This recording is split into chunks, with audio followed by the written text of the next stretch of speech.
Kamusta mga Kapinoms TV? Handa ka na ba para sa matinding adrenaline rush? Kapag sinabing Pilipinas, kadalasan ang naiisip natin ay magagandang beach, tahimik na bakasyon at relaxing na island hopping. Pero alam mo ba na ang bansa natin ay isa ring paraiso para sa mga mahihilig sa extreme adventure?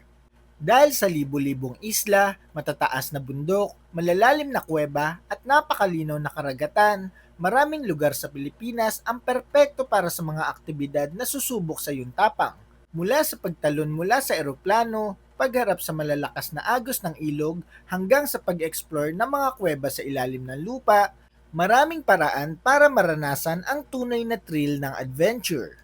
Ngayong araw, pag-uusapan natin ang 10 pinaka-extreme activity sa Pilipinas na siguradong magpapabilis ng tibok ng puso mo. Handa ka na ba? Simulan na natin. Number 10, parasailing. Isa sa pinakasikat na adventure activity sa mga beach destination ng Pilipinas ay ang parasailing. Sa activity na ito, nakakabit ang isang parachute sa likod ng speedboat habang ang sakay ay nakaharness. Kapag bumilis ang bangka, unti-unting aangat ang parachute hanggang sa maranasan mong lumipad sa ibabaw ng dagat habang tanaw ang malawak na karagatan at baybayin. Karaniwang matatagpuan ang parasailing sa mga kilalang tourist destinations tulad ng Boracay Island at Mactan, Cebu. Habang lumilipad, makikita mula sa itaas ang malinaw na tubig, mga bangka at ang mahabang stretch ng white sand beach. Kadalasan ay 2 tao ang sabay na lumilipad, kaya magandang experience ito para sa magkaibigan o magkapareha na gustong subukan ang thrill ng paglipad. Sa kasalukuyan, ang presyo ng parasailing ay karaniwang nasa 2,000 pesos hanggang 2,500 pesos kada tao, depende sa operator. Ang lipad ay tumatagal ng humigit kumulang 10 hanggang 15 minuto. Bagamat hindi ito kasing extreme ng ibang activity sa listahan, sapat pa rin ito upang maranasan ang kakaibang halo ng kaba at saya habang nakalutang sa himpapawid. Number 9, Cave Spelunking, Sagada Cave Connection. Gusto mong sumubok ng underground adventure, isa sa pinakamatinding karanasan ay ang Cave Spelunking sa Sagada. Partikular ang sikat na cave connection ng Lumyang at Sumaging Caves. Matatagpuan ito sa Mountain Province at kilala sa mga limestone formations na nabuo sa loob ng libu-libong taon. Sa Cave Connection Adventure na ito, kailangan dumaan sa makikitid na lagusan, bumaba sa madudulas na bato, at minsan ay lumusong sa malamig na tubig sa loob ng kuweba. Umaabot ng 3 hanggang 4 na oras ang buong ruta, kaya nangangailangan ito ng lakas ng katawan, tibay ng loob, at gabay ng isang experienced local guide. Ang guide fee para sa activity na ito ay karaniwang nasa 800 pesos hanggang 1,000 pesos bawat grupo, ayon sa Municipal Tourism Office ng Sagada. Madalas itong kasama sa mga tour packages na nagkakahalaga ng 3,200 pesos hanggang 4,500 pesos para sa ilang araw na pagbisita sa Sagada. Dahil sa hirap ng terrain at dilim ng loob ng kuweba, mahalagang sumama lamang sa mga accredited guides para sa kaligtasan. Number 8, Sandboarding at 4x4 Adventure. Sa Ilocos Norte, matatagpuan ang malawak na lapas at Paway Sand Dunes, isang lugar na madalas ihambing sa mga disyerto ng Middle East. Dito, maaaring maranasan ang kakaibang kombinasyon ng 4x4 off-road adventure at sandboarding na parehong nagbibigay ng matinding adrenaline rush. Sa simula ng activity, sasakay ang mga bisita sa isang 4x4 jeep na maglalakbay sa matataas at matatarik na buhangin. Sa bilis ng sasakyan, para kang nasa roller coaster habang umaakyat at bumababa sa mga sand dunes. Sanay ang mga drivers sa terrain kaya kahit nakakatakot minsan ang pagbaba sa matarik na dune, kontrolado pa rin ang biyahe. Pagkatapos ng ride, susubukan naman ng sandboarding kung saan mag-slide pababa sa buhangin gamit ang isang board. Ang presyo ng buong experience ay karaniwang nasa 2,500 pesos bawat 4x4 jeep na maaaring sakyan ng 4 hanggang 5 tao. Kadalasan ay kasama na rin dito ang unlimited sandboarding kaya maraming turista ang paulit-ulit na sumusubok hanggang makuha ang tamang balance. Number 7, Whitewater Rafting. Isa sa pinakakilalang adventure activities sa Pilipinas ay ang whitewater rafting sa Cagayan de Oro River. Sa activity na ito, sasakay ang isang grupo sa inflatable raft habang inaharap ang malalakas na agos ng ilog. Kinakailangan dito ang teamwork at coordination dahil sabay-sabay na magpapadel ang mga kalahok upang manatiling balanse ang raft. Ang ilog ng Cagayan de Oro ay may iba't ibang rapid levels, kaya may mga route para sa beginners at mayroon ding mas challenging para sa experienced adventurers. Sa bawat pagbaba ng raft sa malalakas na agos, mararamdaman ang malakas na bugso ng tubig at ang excitement na maaring tumumba ang bangka anumang oras. Ang presyo ng rafting experience ay karaniwang nasa 1,200 pesos para sa beginner route, 1,800 pesos para sa advanced level, at hanggang 2,500 pesos para sa mas mahirap na ruta. Kasama na rito ang safety gear tulad ng helmet at life vest, pati na rin ang mga trained river guides na nagtitiyak sa kaligtasan ng mga kalahok. Number 6. Scuba Diving. Para sa mga mahilig sa underwater adventure, isa sa pinakamatinding experience ay ang scuba diving sa Tubataha Reefs Natural Park. Matatagpuan ito sa gitna ng Sulu Sea at kinikilala bilang isang UNESCO World Heritage Site dahil sa napakayamang marine biodiversity nito. Sa ilalim ng tubig ng Tubataha, makikita ang napakaraming uri ng marine life kabilang ang pating, manta rays, sea turtles at daang-daang species ng coral at isda.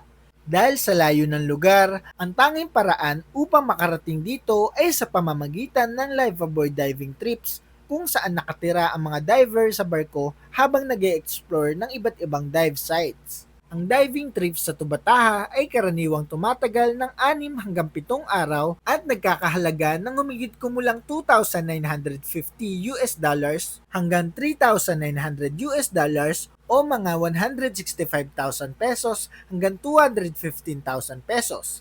Bagamat mahal ang presyo, itinuturing ito ng maraming diver bilang isang once-in-a-lifetime experience dahil sa napakagandang underwater ecosystem na bihira na makita sa iba't ibang bahagi ng mundo. Number 5. Canyoneering sa Kawasan Falls. Isa sa pinakasikat na adventure activities sa Visayas ay ang canyoneering sa Kawasan Falls sa Badian at Alegre, Cebu. Sa activity na ito, hindi lang simpleng hiking ang gagawin. Kailangan mong lumangoy sa malinaw na tubig ng canyon, tumalon mula sa mga bato, at dumaan sa iba't ibang natural obstacles bago makarating sa sikat na turquoise waters ng Kawasan Falls. Habang bumababa sa canyon, makakaranas ang mga kalahok ng iba't ibang cliff jumps na may taas mula 10 hanggang 40 talampakan depende sa bahagi ng ruta. Para sa mga hindi komportabling tumalon, may alternatibong ruta na maaaring lakarin. Ngunit para sa karamihan ng adventurers, ang pagtalon sa malamig na tubig ng canyon ang pinaka-thrilling na bahagi ng buong karanasan. Sa kasalukuyan, ang regulated rate para sa canyoning sa lugar ay nasa humigit kumulang 2,100 pesos kada tao na karaniwang kasama na ang helmet, life vest, guide, entrance fee at lunch. Dahil sa dami ng turista na bumibisita sa Kawasan Falls bawat taon, ipinatutupad ng lokal na pamahalaan ang mahigpit na safety regulations upang matiyak ang kaligtasan ng mga kalahok. Number 4. Paragliding.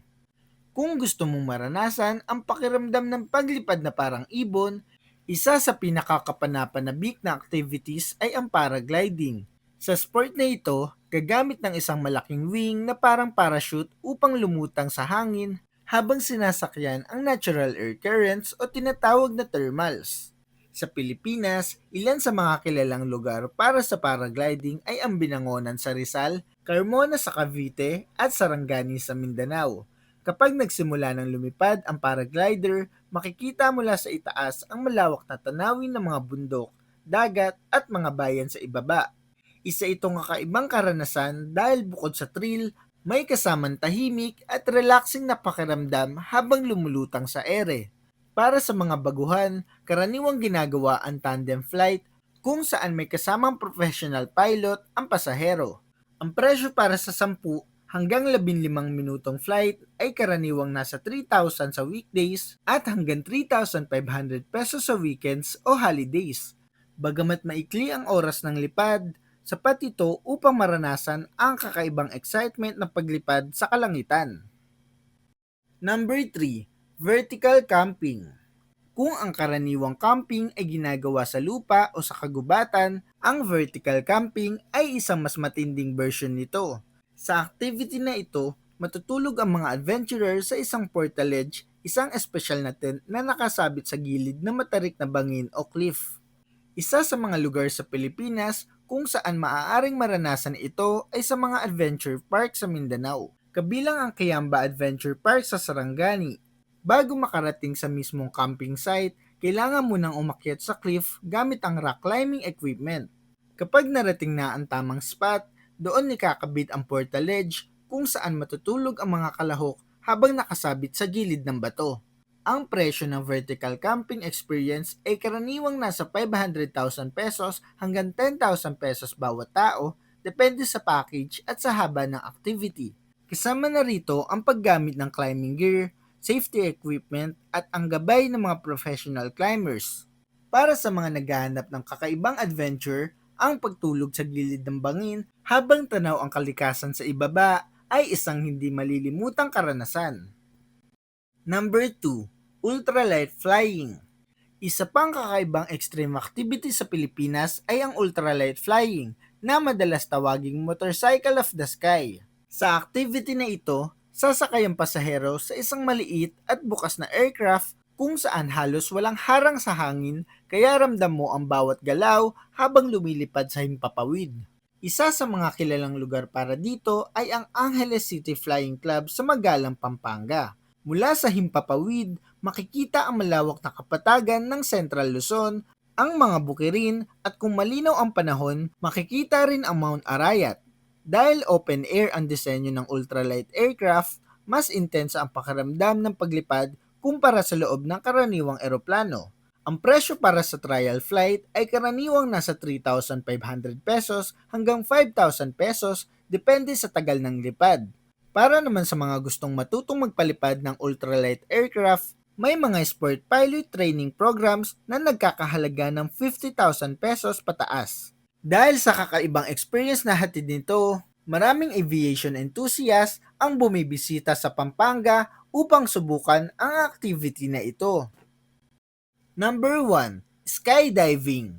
Sa lahat ng extreme activities sa listahang ito, ang skydiving ang itinuturing na ultimate adrenaline experience. Sa activity na ito, tatalo ng isang tao mula sa eroplano sa taas na humigit kumulang 10,000 talampakan habang nakakabit sa isang professional instructor sa tinatawag na tandem jump. Sa Pilipinas, may mga skydiving events at operations sa mga lugar tulad ng Bantayan Island sa Cebu, Siquijor, at San Vicente sa Palawan. Pagkatapos tumalon mula sa eroplano, mararanasan ang ilang segundo ng freefall kung saan mabilis ang pagbaba bago buksan ang parachute. Kapag bumukas na ito, unti-unting babagal ang pagbaba habang tanaw ang napakagandang tanawin ng dagat at isla sa ibaba. Ang presyo ng skydiving experience ay karaniwang nagsisimula sa 24,500 pesos para sa standard tandem jump at maaaring umabot sa 35,500 pesos kung may kasamang professional camera flyer na magre-record ng buong experience. Bagamat mahal, itinuturing ito ng maraming adventurers bilang isang bucket list activity dahil sa kakaibang rush at unforgettable na pakiramdam ng pagtalon mula sa langit. At iyan nga ang 10 pinaka-extreme activities sa Pilipinas na siguradong magbibigay sa iyo ng kakaibang adventure at hindi malilimutang karanasan. Mula sa paglipad sa himpapawid hanggang sa paglusong sa mga kanyon at kuweba, pinapatunayan lamang nito na ang Pilipinas ay hindi lang para sa relaxation, isa rin itong playground para sa mga naghahanap ng thrill at excitement. Kung plano mong subukan ang mga ganitong activities, mahalagang tiyakin na ang iyong pipiliing operator ay accredited ng Department of Tourism. May kumpletong safety equipment at may trained guides. Sa ganitong paraan, masisiguro mong magiging ligtas at mas enjoyable ang iyong adventure. Ngayon, gusto naming malaman ang opinion mo. Kung bibigyan ka ng pagkakataon, alin sa mga extreme activities na ito ang gusto mong subukan? Alin sa mga ito ang pinaka na-excite ka? May alam ka bang extreme activities na hindi nabanggit sa listahan? I-comment mo sa baba ang iyong sagot para mapag-usapan natin yan.